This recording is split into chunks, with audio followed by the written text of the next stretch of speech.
Hey everyone, and welcome back to our second mission in our new 40k campaign played between the Necrons and the Raven Guard. So, for those of you who have watched the last battle report, you will know that spoiler alert for anyone who hasn't watched that, there'll be a link in the description if you want to go and watch that. So, 3, 2, 1, yep, so the Ravens decided to run and actually pull back. So as you can see here, we have the Ravens all set up in a very defensive position. We have both of their flyers have landed for refueling, and they will not be active until turn 2. So we do have the Necron advance on here. Now, if you have a look at the numbers and the models on the table, you can tell that the Ravens have a massive advantage at the moment. So what will happen is every single turn, with the exception of turn 1, so from turn 2 onwards, the Necrons will have reinforcements arrive on this table edge to reinforce, and the Ravens will not. They are pretty much contained within this fortification. The winning conditions are this: the Necrons must either eradicate everything on the table by turn 4, or the Ravens will score a victory. And for the Ravens, as just mentioned, they need to hold out to turn 4 or complete an entire turn with nothing left on the table for the Necrons. So, it's pretty much a race against time for the Necrons to try and kill these off, while the Ravens just have to hold off. So, the reason for the turn 4 limit is, in orbit we have the Raven Guard's battle barge ready to bombard the area, but it's just getting into position. So, all they have to do is just hold the line and wait for that bombardment to clear off all of the reinforcements for the Necrons, and then it will just simply be them mopping up what's left. So, the 2 flyers are on the table this turn, and they can be targeted by the Necrons. And let's quickly go over what we've got on the table. And so for the Necrons, we've just got warriors, a few wraiths, and 2 annihilation barges with the Lord with his little retinue. And then for the Raven Guard, with the Necrons, we do have a lot of reserves coming in. We've got Judicated Battalions coming in, we've got Annihilation Nexus, we've got Flyers coming in, we've got a lot, like, ready to come on every turn. So the Ravens really are going to have to thin out the numbers every turn. So, for the Ravens then, we have 1 Storm Talon gunship on either flank. Both of those are out of action for turn 1. They will take to the air on turn 2 in hover, and can fly at full speed on turn 3, provided it lasts that long. Each one is protected by 1 group of scouts and an Aegis defense line with a heavy bolter in each squad. In the centre we have the standard Terminators with an assault cannon, and we do have a couple of chain fists in there, and we have the Mortis Pattern Dreadnought with 2 assault cannons and Cyclone Missile Launcher on top. We have a squad of bikers with grav on each, and a attack bike with a a multi-melter. We also have 2 rhinos filled with a tactical squad, 5-man tactical squad. This one has plasma combi plasma, that one has a melter combi melter. And then moving back again, we have in this building 1 tactical squad with a melter. In the centre we have the captain along with his 5 sniper scouts. On that flank we also have the same of 1 tactical squad with a melter. And then, as you've just seen, we do have the Predator here, which is the Decapred with the autocannon and the 2 heavy bolter size sponsons. And then the big bad boy just there, which is our what is it? It's an Imperial Knight, isn't it? It is the Crusader with the Dagger gun and the battle cannon. I can't actually remember what that gun's called. So yeah, it doesn't have the thingy on the top because I never got it painted and I wanted to display it in all its glory. So yeah, that is the Ravens. As mentioned, they just have to hold out for 4 turns, but yeah, the Necrons, with what they've got coming in, they really can put a lot of hurt on. So it's going to be difficult for the Ravens. Everything's going to come down to turn 1, which the Ravens, being in the defensive position, have the initiative again. And as the Necrons are slowly marching up the table, we are going to play this as if these are in a Jacurium detachment. So they do have the +1 to reanimation protocols, and Relentless and everything else that's tied into that as well. So we will be right back at the end of turn 1 for the Ravens.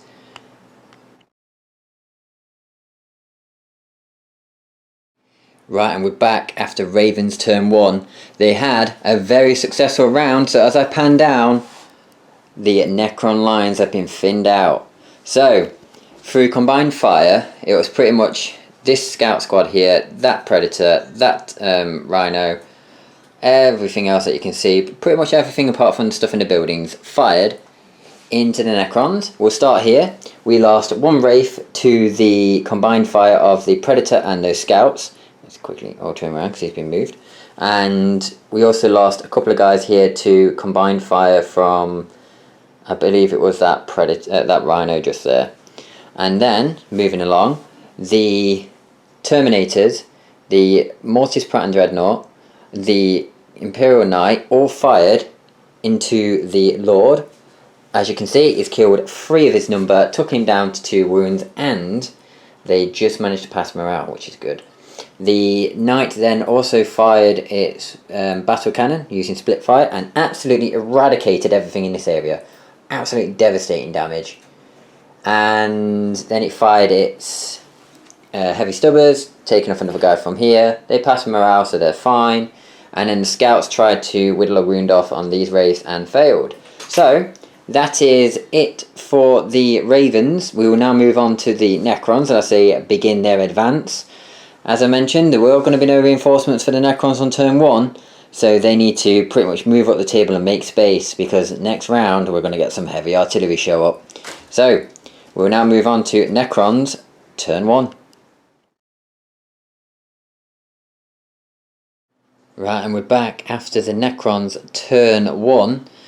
So we did a full move up, we did a bit of shuffling as well, and we fired this massive blob of Necron warriors, which is actually 2 squads, both fired into this rhino doing nothing. The other squad fired into that Storm Talon doing nothing. Both of these guys shot, again doing nothing, and the Wraiths, the kings of this turn, managed to break into close combat. This squad managed to kill off an entire squad there of the scouts. We did try and do a multi-charge to reach into the Storm Talons, but failed. So that squad got wiped out, and that squad made all of its saves and failed to wound. So we're locked in combat. So we're now going to move on to the Ravens turn 2, and these flyers are going to take to the air. So the Necrons are looking a bit thin on the ground at the moment. They really need to hold on just this next turn, and then the first wave of reinforcements will arrive. So we'll be right back at the end of Raven Guard turn 2.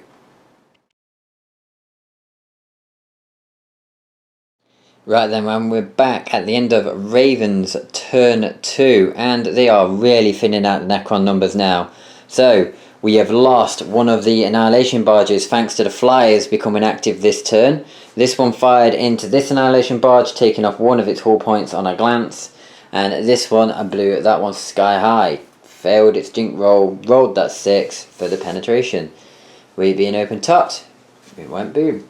And over here we have the Wraiths down to 1 health hit point on 1 model, thanks to combined fire of the Predator and that squad in the building there. The Imperial Knight poured all its firepower into the Lord. The Lord survived, but his unit is now dead. He's also made his morale. And in other news, we're having a slap fight with the Wraiths and Scouts, because Wraiths can't kill Scouts apparently. So that is the end of the turn then, and we'll be now moving on to the Necrons turn 2, and their first wave arrives. Right, and we're back at the end of Necrons turn 2, and as you can see, their lines have been bolstered. So this turn we've seen the Judicator Battalion arrive, which is the Stalkers there and the 2 sets of Praetorians, and we have 1 squad of 10 warriors, 1 squad of 5 Scarabs, and we have the Flyer, which deposited 10 Immortals. And that is it for the reinforcements for this turn. So shooting wise, everything shot all over the place, and we ultimately killed 3 from this unit. We tried to kill the Flyers, we failed. We only took 1 hull point off this one here. We thinned out the bike unit. We finally beat that combat. The guys were on the run, and our Lord got a bit reckless, charged into close combat with the Terminators, did no wounds, and got punched in the face by a power fist. It didn't end well. And over here, the one surviving Wraith charged into close combat with the Predator, taking it down to 1 hull point and immobilising it. So, we are now moving on to Ravens turn 3. They have 2 more turns of shooting, and the Necrons have 2 more turns of reinforcements. And as you can imagine, the last turn is going to be the biggest amount of reinforcements showing up. So, can the Ravens hold on? Let's find out. We're moving on to Ravens turn 3. Right, and we're back. As you can see, the Necron numbers are dwindling slightly, but they're still holding on. So the Ravens actually shot pretty much everything into these 2 vehicles here, and actually took 2 hull points off this one and nothing off that one. Over here, we lost 1 squad of Necron warriors due to the charge from the Terminators, and everything else pretty much lived. Oh yeah, and we also did lose the Annihilation Barge to glancing to death from that flyer. Yeah, Necrons just don't die. Yeah, they really don't. So, we'll now move on to Necrons turn 3, and even more reinforcements arrive. Oh, good. Back at the end of Necrons turn 3, and as I pan down, you can see the Necrons have completely overrun this southern position now. And the reinforcements were a destroyer cult. So we have 3 units of 3 destroyers, a destroyer lord, and a heavy destroyer unit just arrived. And just wait and see what's coming on turn 4. So, what happened then? We pretty much just overrun their positions, killing everything off that was in our way. We killed that flyer over there. We took a hull point off this flyer. Those Terminators that were in the centre got absolutely murdered by the Judicator Battalion with those Hyperface, Shimmering Bugs, AP2 stuff. Those guys actually went in to help, but didn't even get to swing. And yeah, we finished off that Scout, we finished off that Predator, and the Flyer moved up. So, we're going to move on to the Ravens turn 4 now. So, it's all down to this. The Ravens really need to hold on. Just one more turn. And we'll be right back at the end of Ravens turn 4.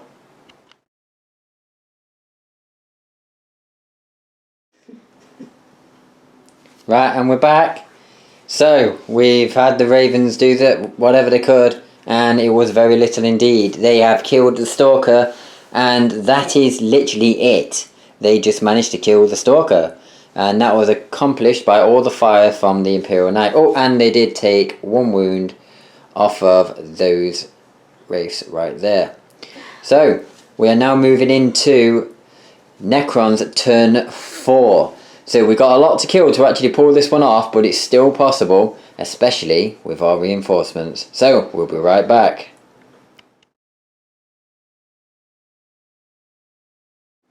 And we're back at the end of Necrons turn 4, and as you can see, the Raven Guard are still on the table, therefore it is a Raven Guard victory.